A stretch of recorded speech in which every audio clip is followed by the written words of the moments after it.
Eisenhower is a brilliant, soul-reaching teacher and healer. She is recognized around the globe by clients, psychics, and secret societies of the Living Global Oracle, and true archetype of Sophia Magdalene on Earth. She is also the great-granddaughter of President Dwight D. Eisenhower, and since her early years has felt a profoundly strong calling to serve humanity and assist us in breaking free of the false matrix. Misuses of power that threaten freedom. Growing up around political leaders and influential people, Laura easily learned to access the part of her nature that will not rest until global freedom, justice, and peace prevail on Earth. Over time, she developed an excellent knowledge base in frontier health, natural systems, alchemy, metaphysics, and ancient history. She holds degrees and certifications in science, wilderness expedition leadership, and natural healing. With great passion and courage, Laura is helping to return the sacred union, divine wisdom, and many facets of the goddess that have been buried and forgotten for millennia. Rising from the depths, she restores the tree of life, opens us up to our divine blueprint, and brings to life the love story of creation. Let me introduce Laura Eisenhower.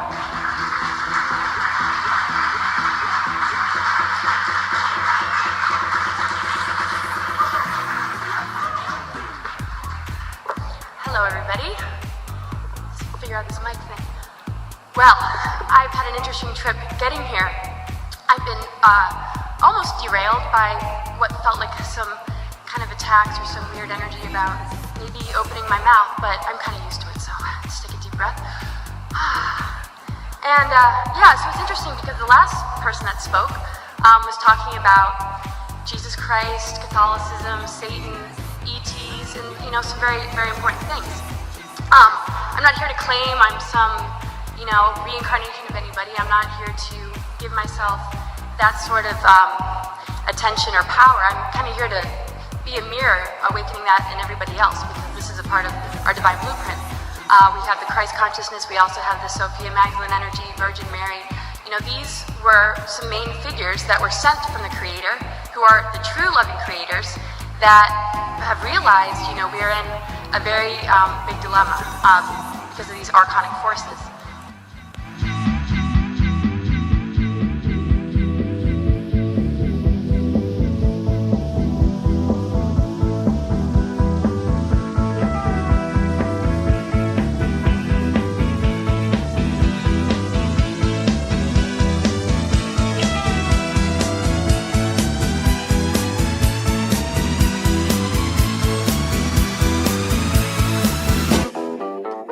She's got it. Yeah, baby, she's got it. Well, I'm your Venus, I'm your fire, your deceive,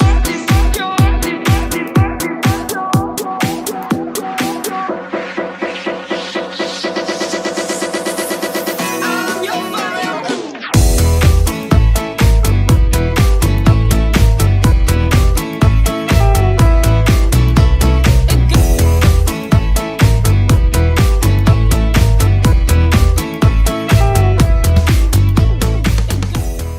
Not only that, I would like to show you some more stuff that you guys perhaps didn't know. I think this took place in 1973 or something like that, or 4. Okay, it says, a small private plane revved up for takeoff was halted on the thermal airstrip Friday, and authorities removed 200 kilograms of marijuana hidden inside. Riverside Sheriff's deputy confiscated the narcotics and arrested the pilot and passenger, identified as Jim S. Bays, 45, Los Angeles, and Frank E. Strangers, 44, of Van Nuys. Okay? Bail for each was set at $20,000. So you guys can see that Frank, this is after the fact now, guys. After the fact. So this is already past the, what he already said about Valium 4 and all this stuff. And so he got himself into trouble. Okay? Now, here's another thing he got in trouble for. As you guys can see, diploma mill closed by court. Okay? Los Angeles. This was 1963. Okay? So this was a year before Oh, I just told you that the other one was 1974. Excuse me. I meant to say 1964 because this one was 1963. Alright? As you can see, it says Frank E. Strange's 43-year-old president of International Evangelism Crusades, Inc., was convicted Monday of operating a mail-order diploma mill that issued honorary Doctor of Divinity degrees for $25 each. And as you guys can see, it says operating without a city license. Well, you see, I didn't make this up either. Okay? So Frank was a busy man, huh? Very busy, guys. She's got it. Yeah, baby, she's got it. Well, I'm your Venus. I'm your fire at your desire.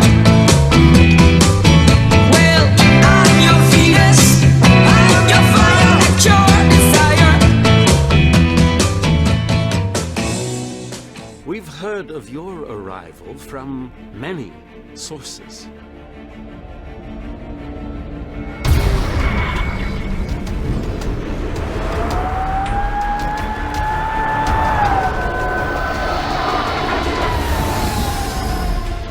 Something horrible's gonna happen to you.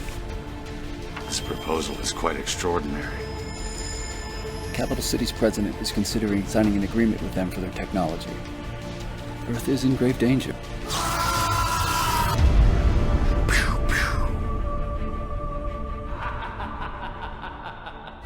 I'm your Venus. I'm your fire at your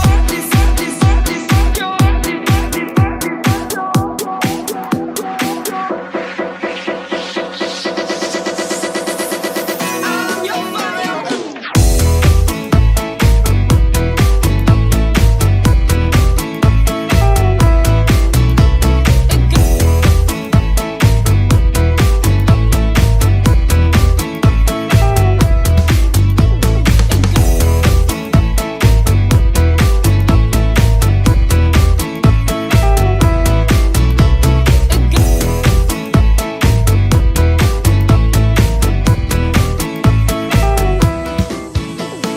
Godless on the mountain top was burning like a silver flame.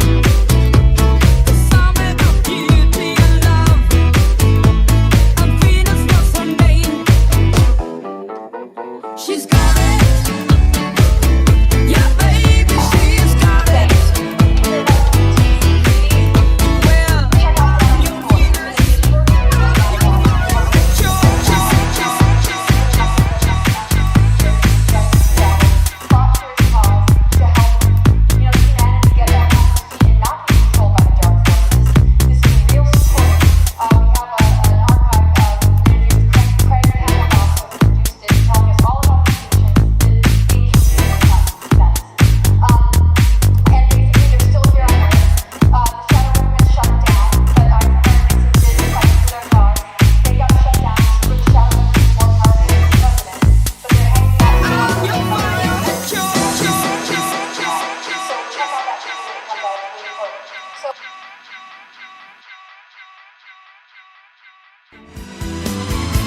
We've heard of many sources. She's got it.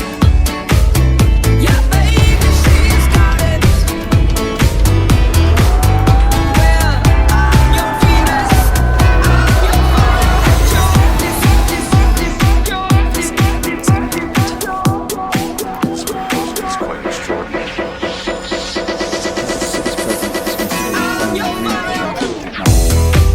in grave danger.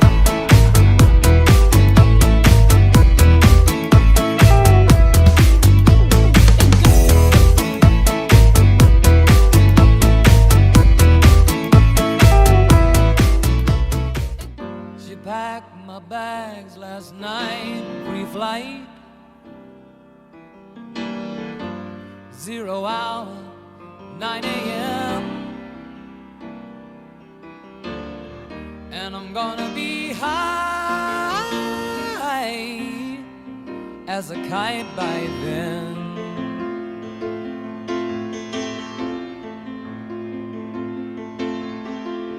I miss the earth so much, I miss my wife. It's lonely out in space on such a timeless flight.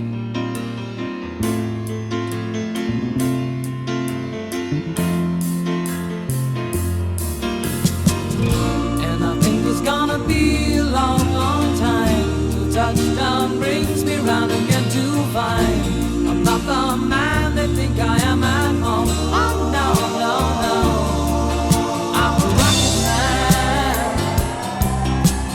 rocket man, burning out his fuse out here alone.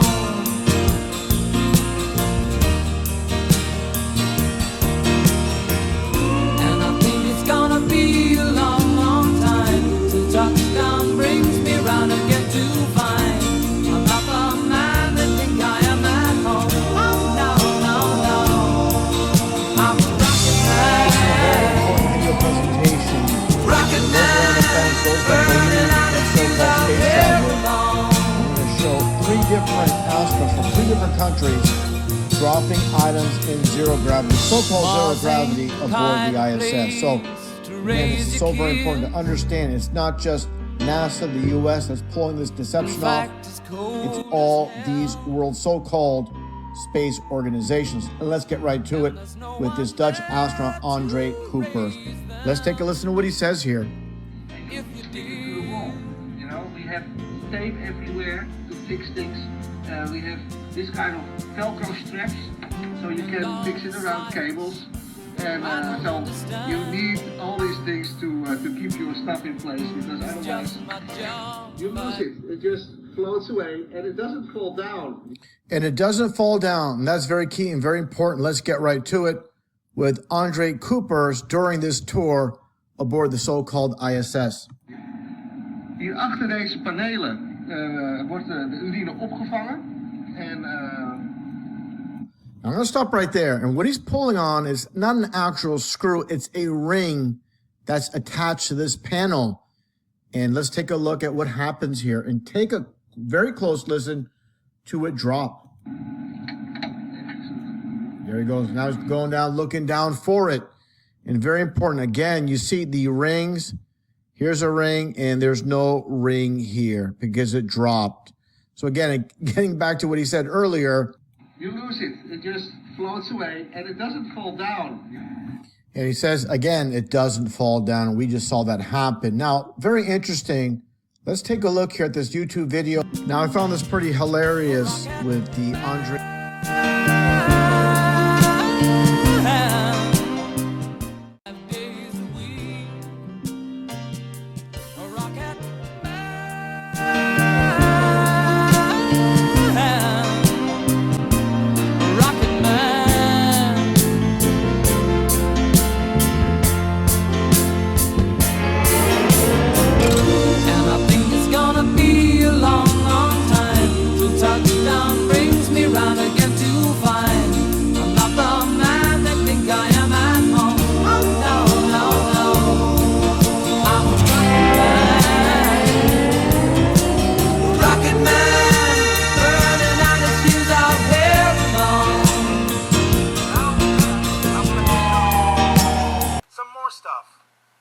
Perhaps didn't. Not only that, I would like to show you some more stuff that you guys perhaps didn't know. I think this took place in 1973 or something like that, or 4. Okay, it says, a small private plane revved up for takeoff was halted on the thermal airstrip Friday, and authorities removed 200 kilograms of marijuana hidden inside. Riverside Sheriff's deputy confiscated the narcotics and arrested the pilot and passenger, identified as Jim S. Bays, 45, Los Angeles, and Frank E. Strangers, 44, of Van Nuys. Okay? Bail for each was set at $20,000. So you guys can see that Frank, this is after the fact now, guys. after the fact. So this is already past the, what he already said about Valiant Thor and all this stuff, and so he got himself into trouble. Okay? Now, here's another thing he got in trouble for. As you guys can see, diploma mill closed by court. Okay? Los Angeles. This was 1963. Okay? So this was a year before. Oh, I just told you that the other one was 1974. Excuse me. I meant to say 1964 because this one was 1963. All right? As you can see, it says Frank E. Strange's 43-year-old president of International Evangelism Crusades, Inc., was convicted Monday of operating a mail-order diploma mill that issued honorary Doctor of Divinity degrees for $25 each. And as you guys can see, it says operating without a city license. Well, you see, I didn't make this up either. Okay? So Frank...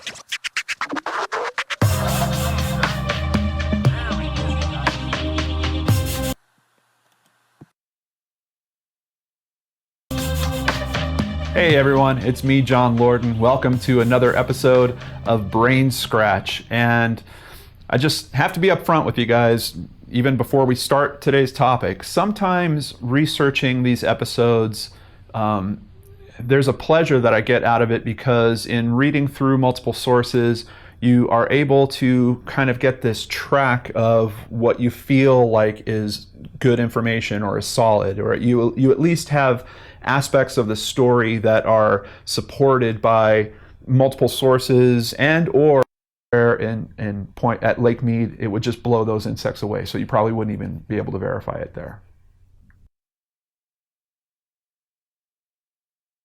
Winkies a hostile fox. Same when you lost to the run, sure ain't no fun.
about this because this is fascinating. I remember very clearly, I think anybody who was alive at the time does. I remember my parents waking me up and we went down and we watched you guys land on the moon. No, which you was didn't. No, you didn't. What? Because there wasn't any television. There wasn't anybody taking a picture. You watched animation. See, you associated what you saw with... I have very hazy memories. Yeah, I know. No. Miss Hanley's here to talk about Murph. Murph is a great kid. She's really bright, but she's been having a little trouble lately. She brought this in to show the other students the section on the lunar landings. Yeah, it's one of my old textbooks. She always loved the pictures. It's an old federal textbook. We've replaced them with the corrected versions. Corrected. Explaining how the Apollo missions were fake to bankrupt the Soviet Union.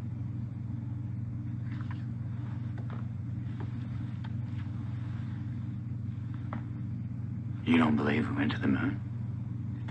I believe it was a brilliant piece of propaganda that the Soviets bankrupted themselves, pouring resources into rockets and other useless machines. Useless machines. And if we don't want a repeat of the excess and wastefulness of the 20th century, then we need to teach our kids about this planet, not tales of leaving it. And one of those useless machines they used to make.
And in case there are any conspiracy theorists out there, how would you prove to us that you're in zero gravity? We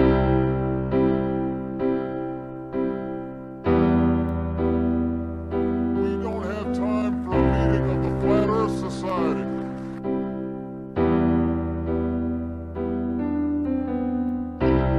Mind control to Major Tom.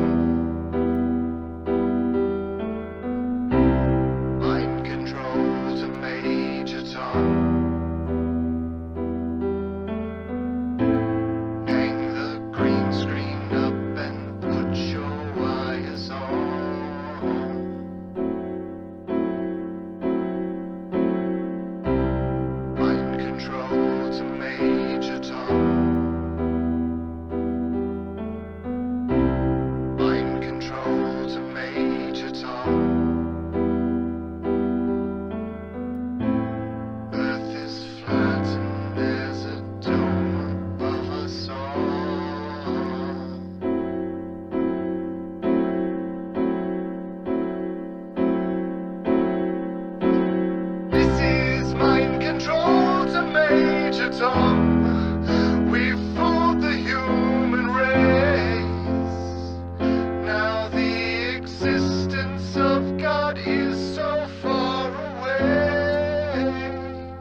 Major Tom.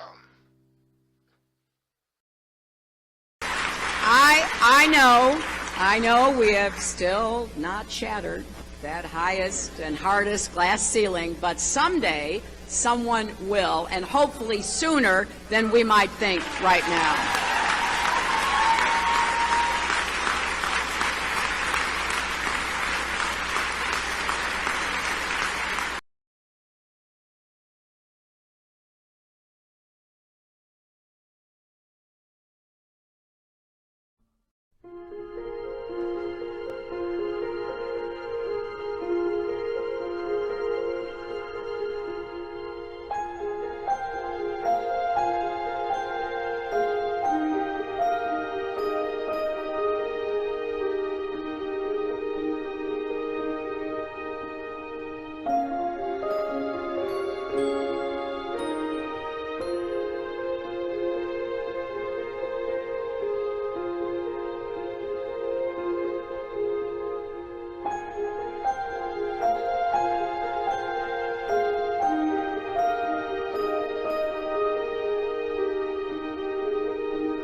This is Deanna Spangola. Today I'm going to share some details about World War II that many of you might not have heard before. I base this information on the hundreds of hours of research that I have done. Eisenhower's death camps.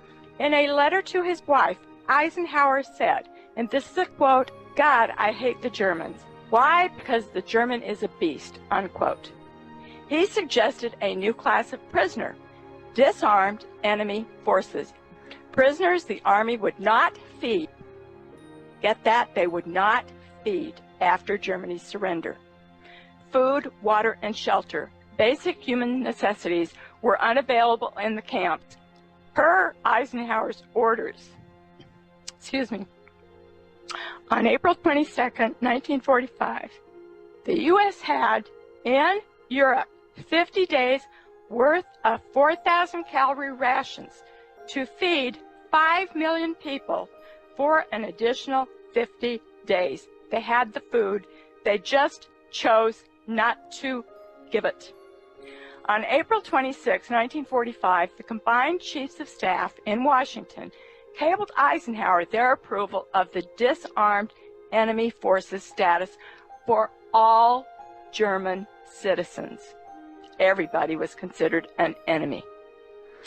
By April 30th, 1945, there was an additional 2,062,865 of these civilian prisoners. Author Giles McDonough wrote that at least 1.5 million Germans died in those camps due to their ill treatment and starvation. In contrast, in 1945, the American Red Cross said that 99% of the U.S. POWs held in German camps had survived and were soon returning home. I was a U.S. Army guard at a German prison camp at Andernach, and I was silent for 45 years because I was warned it'd be futile to say anything and that I would be in serious trouble if I did.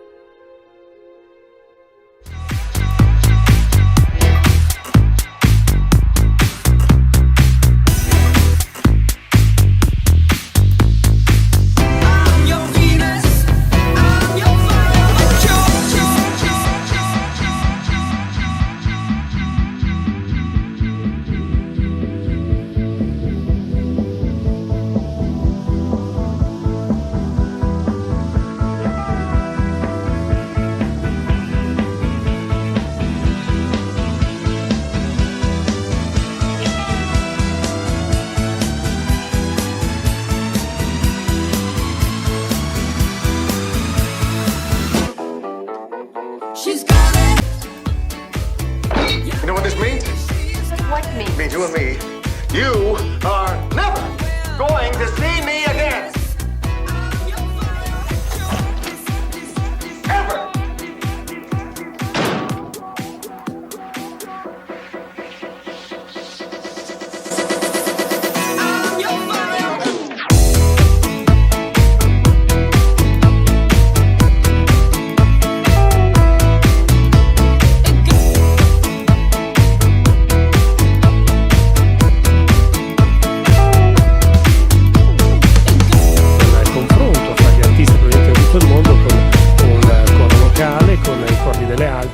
fanfara dell'esercito, insomma uno spettacolo tutto da gustare.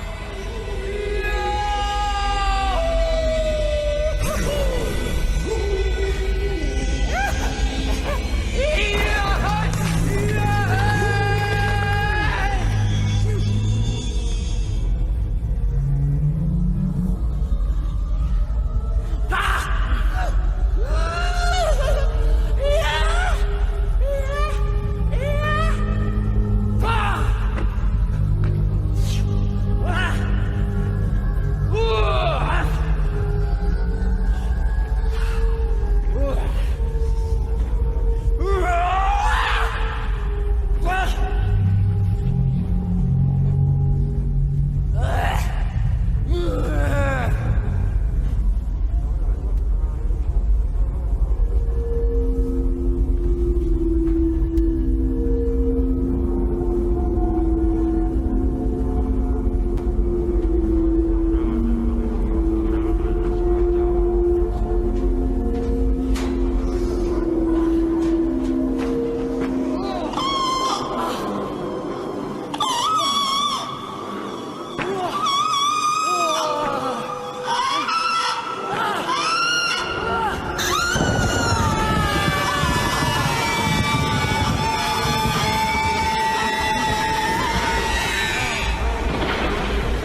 Avete visto anche l'entrata in scena del coro Gocce di Voce che partecipa come altri attori a questa